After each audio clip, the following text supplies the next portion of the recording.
You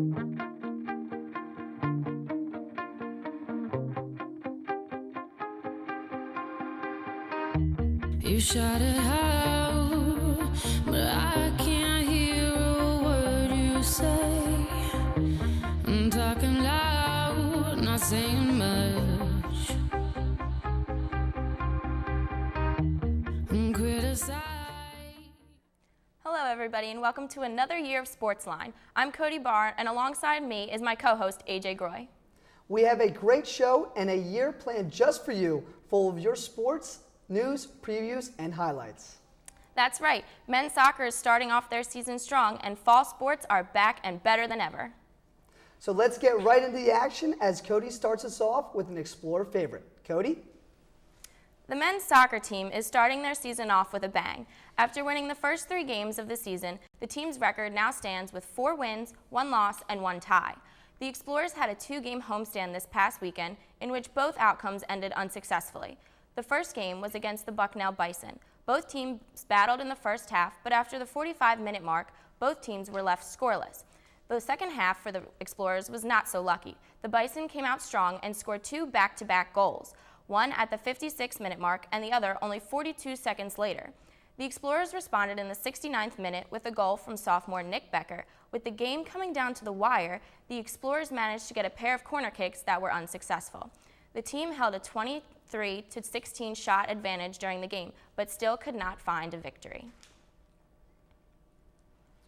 The Explorers also unlucky with the second game of the weekend as they faced the Lafayette Leopards on Sunday afternoon. The Leopards came out strong and scored only 22 minutes into the first half to give them a 1-goal lead. The Blue and Gold were about to lose, but then 34 seconds into regulation, freshman Joe Farrell scored off a rebound shot from Mike Stanton. The game would go into overtime. With the game still tied at 1-1, going into the second overtime, Rob Frisky fired a ball into the net but was called offside, so the goal was waved off. Coming out of the weekend, the Explorers traveled to Lehigh to face the Mountain Hawks on Wednesday evening. This time, they would not let their opponent go so easily. The team shut down Lehigh to force them into their 5th straight loss of the season. Joe Farrell got a goal only minutes into the second half. The second goal came from senior Cameron Teal to secure the 2-0 lead. The Explorers' next game will be against Long Island at McCarthy Stadium on Saturday afternoon. All right, when we return from this short commercial break, we will have more Explorers news and previews. And don't forget, later on in the show, Jim Terabocchio will be sitting down with a student athlete, so stay tuned. Shoot me down, but I get up.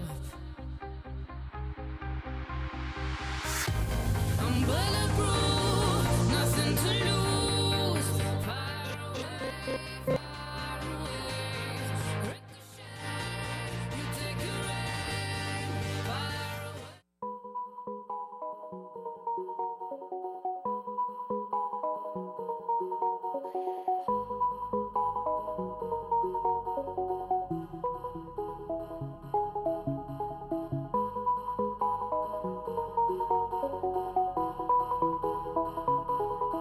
I had a way then. Women's soccer defeated Seton Hall 6-2 in their opening game at the Villanova tournament. The team put forth a dominant offensive performance. Seton Hall, who came into the game with a 5-2 record, scored 78 seconds into the game. But from there, the Explorers started to pull away. Birthday girl Renee Washington scored her second goal of the season in the 22nd minute. Last year's goal leader Kelsey Haycock scored 3 goals on the day, including 2 goals within 10 minutes of the second half. Prior to this game, Seton Hall has only surrendered 2 goals during its 2012 campaign thus far. In this past weekend's face-off against Villanova, the outcome wasn't as congenial. The Explorers went on to lose 3-2 in Game 2 of the Villanova Classic. Junior Courtney Nemec scored her first goal of the season just over 3 minutes into the game off a corner kick by sophomore Jackie Camarada. Less than 5 minutes later, Nemec assisted the Explorers' second goal by sophomore Kelsey Haycock, her 5th of the season and 4th of the weekend. Despite taking an early 2-0 lead within the first 9 minutes of the game, the Explorers collapsed defensively and allowed 3 goals, including 2 in the final 12 minutes. Villanova's Victoria Gersh led the Wildcats with 2 goals, including the eventual game winner off of a rebound just after the 8-minute mark. Kelsey Haycock, Courtney Nemec, and Renee Washington were named to the 12-person Villanova Classic All-Tournament team. The women's volleyball team traveled to San Francisco for the weekend to take on Cal State Northridge, San Francisco, and Long Island, but returned with 3 losses added to their record. On September 7th, the Explorers fell to Cal State, losing all 3 sets. In the Explorers' first match, they dropped the first set to San Francisco, then came back to win the second set 25-20, but then lost the final 2 sets to the hand match to San Francisco. The Explorers came into Long Island University game losing the first sets 16-25 and 23-25, but picked up the third set to 23-22. Long Island University won the fourth set and brought the Explorers their 3rd loss for the weekend. In the game, senior Samantha Tulsky and Kelly Scanlon both had a double-doubles, and Scanlon was selected to the all-tournament team for her outstanding performance over the weekend. On September 12th, LaSalle defeated Rider in a 5-set game. The Explorers dominated the first set and finished with a final score of 25-14. In the second set, LaSalle was down 22-24, but came back, scoring 4 straight points to win it. Rider was victorious in sets 3 and 4, but victory in the 5th set brought the Explorers their 2nd win of the season. The field hockey team took on Columbia University this past week in New York. Within the first 15 minutes of regulation, the Explorers already trailed by 3. The first Explorer goal was recorded by junior Mario Papa in the 17th minute off an assist from Neil Kumar. LaSalle scored their 2nd goal only 2 minutes after getting an on-board this time. Becca Chilak capitalized on another Kumar assist in the second half. Columbia upped the intensity and scored 5 goals. LaSalle answered with 1 goal off an offensive corner in the 68th minute by Olivia Lehman. But it was not enough. Columbia outshot the Explorers 21-14. The final score was 8-3, and the Explorers fell to a 2-3 record on the season. The Explorer golf team opened up the 2012-2013 campaign this past weekend in Annapolis, Maryland for the Navy Fall Classic. Junior Mike Johnson carded a 2-day total of 149, good for 7 strokes over par, and a share for 28th place. LaSalle freshman PJ Acierno opened some eyes during the tournament as well, shooting a total of 150, which was 8 over par and tied him in 34th place. As a team, the Explorers finished in 11th place out of 15 teams after shooting 22 shots over par. They will now head to Olean, New York for the Leo Keenan Invitational on Sunday and Monday. The LaSalle men's tennis team opened the season with a dominant 7-7-0 at Millersville. The Explorers swept all the singles matches in straight sets and won all 3 doubles matches. Sophomore Deshaun Fennell carried his momentum from his freshman season over to this year by defeating his opponent with a score of 6-4 and 6-2. All the Explorers came out with victories, including juniors Joseph LeBate, who won it easily 6-2 and 6-0, and Chaz Bernard, who rolled to a 6-1, 6-0 victory. Trevor Donovan and Dale Fetterman rounded out the Explorers lineup, both knocking up victories by scores of 6-1, 6-2, and 6-3 and 6-2 respectively. Sophomore Robert Cassanow won his match by forfeit, giving LaSalle all 6 singles points. Well, it's time for another quick break, but when we get back, we'll have more news and previews. And don't forget, right after the break, Jim Terry-Abokia will be sitting down with a student athlete. We'll be right back. I'm Jim Tarabokia. You know, with the recent sprouting success of select sports teams here at LaSalle, the question has arisen, which team is ready to take that next step? The women's field hockey team last year finished the season 8-11, and with the recent emergence of baseball, women's lacrosse, and men's basketball, the sports here at LaSalle are getting better and better, and the women's field hockey team is looking to make that next step. Please welcome my guest at this time from the women's field hockey team, senior midfielder Janelle Pokovich. Janelle, thank you for being here today. Oh, thank you. All right, so senior year, pull all the stress aside for a second. Let's talk about what your goals are for your senior year, and this being your last year as a field hockey player here at LaSalle. This is my first year coming into the midfield and being in more of a leadership role. Me and 2 other girls are co-captains, and we're just looking to come off of making the A10 tournament for the first time last year. We only are graduating 2 starters, so this year we've got a strong team, some great freshman class coming in that came in, and trying to make it there again and be playing on Saturday of the tournament, not just Friday. You mentioned to me before we actually went on the air that you went to London this past summer. Yeah. What else do you plan on doing after you graduate?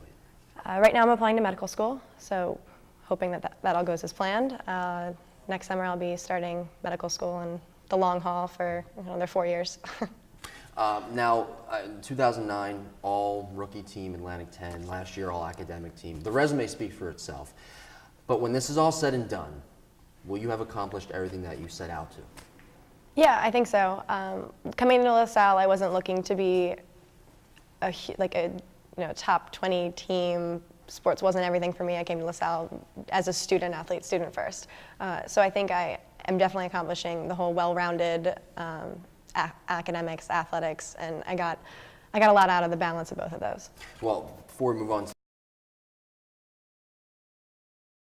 Right now it's emergency medicine, but I like pediatrics as well, so we'll see. and how hard is medical school? Are you looking forward to how hard it's really going to be? I've been told, the horror stories about how hard it might be, but balancing, a Division I sport and a pre-med course load as it is, I'll be happy to be pushing athletics aside and be able to focus just on studies. So. Well, let's move on now to the team aspect of things. Last year you were 8-11, finished the season 8-11. This year 2-4, some tough losses to UC Davis and to Villanova. How can you take that next step as a team to getting those big wins? Yeah, we weren't happy with UC Davis and Villanova. Definitely things went a little wrong for us there. We should have come out and those should have been some easy wins for us. And we faced some tough competition with Stanford and with Columbia this past weekend, which are both some really good teams. And we've got some great teams coming up in our schedule. So we're just looking to regroup. We've got a full week before Ryder on Saturday and hoping to really maybe look at some film, change some things, and come out with some solid wins and maybe some upsets. And 4 of the 7 teams, Atlantic 10 teams that you play this year, were ranked in the top 5 preseason poll in the Atlantic 10. How do you plan on beating those teams? I think, too, we just need to use our strengths. We play a lot of the hard teams on our home surface, which we play field turf and not AstroTurf like they do at their home. So we're looking to use the home field advantage, a little bit of confidence in our own surface, and maybe, again, make some upsets. Mm-hmm. Well, and we saw you guys, in the preseason poll ranked 5th. Right. Not in the top 5, still good, but not in the top 4 anyway. Mm-hmm. Is there a chip on your shoulder? Yeah, I think we have something to prove. We did it last year, and we want to do it again. And the years before that, my freshman and sophomore year, it always came down to who else would win or lose and how that would work in our favor for points. And we always were relying on someone else to lose to put us into the top 4. And then last year we took it into our own hands and sealed our own fate, so we're looking to do it again. And what team this year would you want to beat? Do you have that angst towards that you really want to beat and really want to stick it to in your senior year? Actually, VCU. We don't always play them, but it's sort of they're coming into our conference. They're a tough team, and the new team, I think I can speak for the team, as we would like to sort of show them what they're coming into and beat them on our home field. So you want it's to our senior day, too. You want to show what it's like to be in the Atlantic 10. Right, overall. yeah. All right, well, Janelle, thank you for joining us today. Really appreciate it. Janelle Pokovits, senior midfielder from the women's lacrosse team. We'll be back to SportsLine right after this. You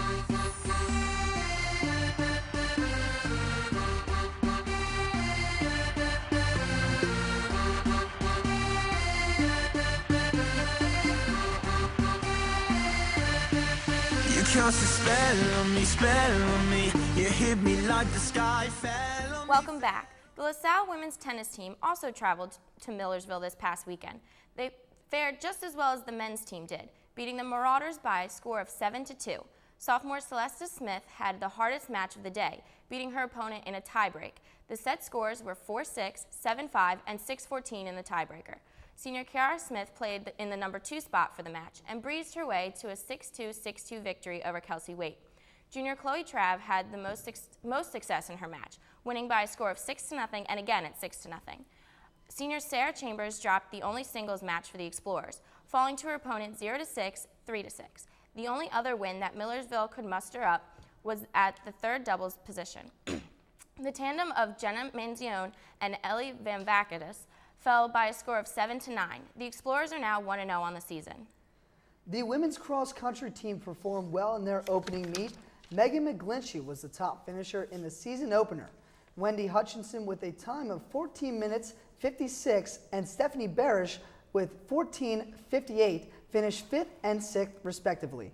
Michelle Capozzi 15-19 and Krista Sturchars 15-20 both finished in the top 15 for the Explorers. Head coach Dan Ireland was pleased after the competition, going on to say, overall, the women ran well.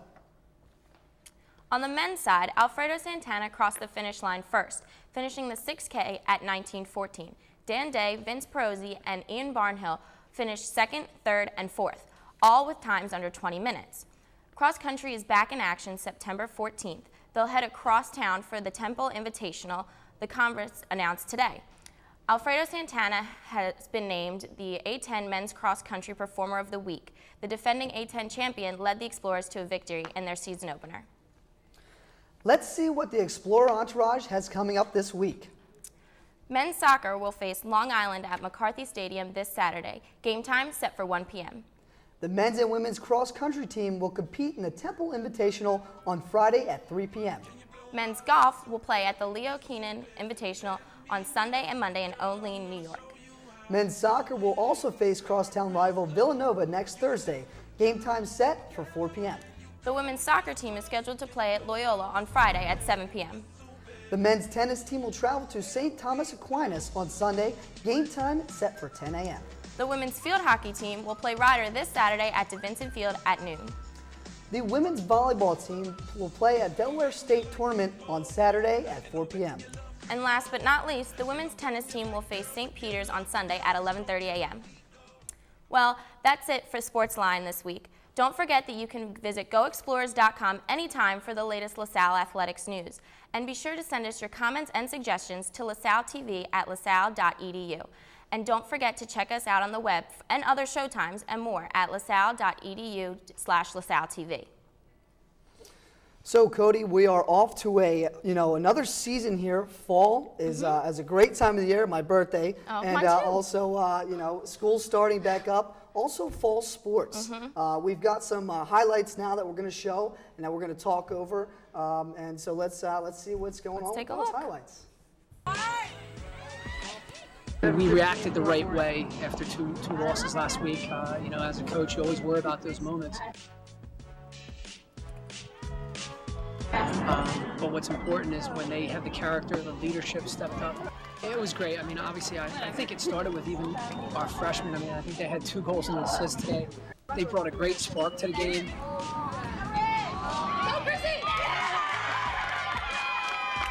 Because right before it, I had missed the breakaway before, so I was really hard on myself. And it helps so much when you hear your team say, like, you're going to get it, like, keep working, you're going to get it. Cody, that was Jessica You know Kagan what, with like, her first let goal me keep of the working, season. and I don't know, you get a reward. So Here it is, felt pass amazing the after my goalie first and a goal. shot open net. Her first collegiate goal right there. Good for her. Next, we go over to men's soccer. The Mount St. Mary's game, John McCarthy with a great save there. Here's the Bucknell-LaSalle game. Jason Plumoff with a shot and does not go in. Here we have the LaSalle playing Bucknell again. And it was such a great goal. We see the cross-country team. The cross-country team is off to a great start here. Megan McGlinchey with the 4K, top finisher, 14:37. We have the field hockey right here with a shot and a save by the goalkeeper. At the end here, we have the volleyball team travel to San Francisco. Wow. That is a trip, Yeah. a little jet lag. I had the little bit. opportunity to go to California this past summer, and you get jet lagged a little bit. That's hard. And then coming out and playing, and that Yeah. speaks a lot. Now, to go back in our highlights there, we saw the women's soccer. The women's soccer, starting the season off a little slow. They're 3-3 right now. They had a great start last season. They went far into playoffs last year, but they lost, a crucial goalie. part. Yeah, Melissa Sanger, and I believe it was 10 games that they had shutouts. Just a phenomenal effort there. We also saw a highlight there by Kelsey Haycock. She had 3 goals in one game, which is pretty hard to do in any sport. That's hard to do. Up next was field hockey. Field hockey, yeah. Well, they played against Villanova, and I mean, when they went into the game, I talked to some people that it was a 3-2 loss for them, but they really wanted to come out with a win. But their pressure that they kept up through the whole game, the coach, Michelle Marks, was really happy with the way that they played against them as a team. And in the game against Columbia, you could tell It was an 8-3 loss. In the first half, it was 2-3, and LaSalle was right there with Columbia, but then they didn't play as a whole team. They didn't play together. They didn't, their passing wasn't as dynamic as it was in the Villanova game, where, they kept up and they fought against this team that's really, really good. And in Columbia, they were really, really tough. And in the second half, they just kept pushing it at them, and they scored 5 goals within 15 minutes, and it was just a huge blow to the field hockey team. And you were talking about the dynamics there with the team. Going over to men's soccer, that's something you need to start Right. off. The men's soccer right now is 4-2. They Doing a actually lot better won than this last past year. week at Lehigh, 2-0, which was a great game. And something we were talking about the women's soccer, and the goalkeeper last year. They've got the men's team has a great goalkeeper this year, John McCarthy. He's such a good player. Yeah, and you saw his also, nice dive in the highlights. Yes, such a nice Good dive. athlete. And well, for Cody and our entire sports team, I'm AJ Groy, and we'll see you at the game.